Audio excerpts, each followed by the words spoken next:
ஒரு சிலருடைய கேள்வி என்னென்னா, நம்ம ஆன்மீக ரீதியாக சில விஷயங்கள் பண்ணிக்கிட்டு இருக்கோம். டெய்லி நான் தியானம் பண்ணுறேன், டெய்லி சில மந்திரங்கள் சொல்கிறேன், டெய்லி கோவிலுக்கு முடிஞ்சப்போ, டெய்லி இல்லைனாலும் முடிஞ்சப்போ நான் போகிறேன், இதெல்லாம் பண்ணிக்கிட்டு இருக்கேன்.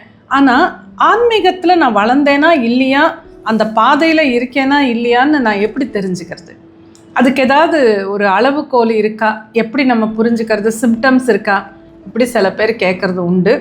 அந்த ஆன்மீக வளர்ச்சிங்கிறது திடீர்னு ஒரு நாளில் வராது. இப்போ நம்ம பல விஷயங்கள் பண்ணலாம். ஒரு சிலர் எப்படின்னா, ஒரு பக்தி மார்க்கத்திலேயே கூட அவங்களுக்கு அந்த திருப்தி கிடச்சிரும். டெய்லி நல்லா பூஜை பண்ணுறது, மந்திரங்கள் சொல்கிறது, அதே சிந்தனை, கடவுள் சிந்தனையில் இருக்கிறது, இதுவுமே ஒரு ஆன்மீக வளர்ச்சின்னு சொல்லலாம். அதில் அவங்களுக்கு ஒரு நிம்மதி, ஒரு திருப்தி. வேறு சிலர் என்னென்னா, அந்த பூஜை 5 நிமிஷம் 10 நிமிஷத்தில் முடிச்சுட்டு நான் தியானத்தில் ரொம்ப நேரம் இருப்பேன்பாங்க. ஸோ அது பக்தி மார்க்கம்னா, இது ஞான மார்க்கம். அந்த தியானத்திலேயே இருக்கும்போது எனக்கு கடவுள் தரிசனம் கிடைக்கிது, மன நிம்மதி கிடைக்கிது, ரொம்ப சந்தோஷமாக இருக்கேன்பாங்க. பட் இதெல்லாமே ஆன்மீக வளர்ச்சி தான். நம்ம எந்த அளவுக்கு வளர்ந்துருக்கோம் அல்லது வளர்ந்துருக்கோமா, வளர்ச்சி கிடைச்சிதான்னு எப்படி புரிஞ்சுக்கிறதுனா, பல சிம்டம்ஸ் இருக்குது. முதல் விஷயம் நான் சிலது சொல்கிறேன், அதில் முதல் முக்கியமானது, தனிமை என்பது இனிக்கும்.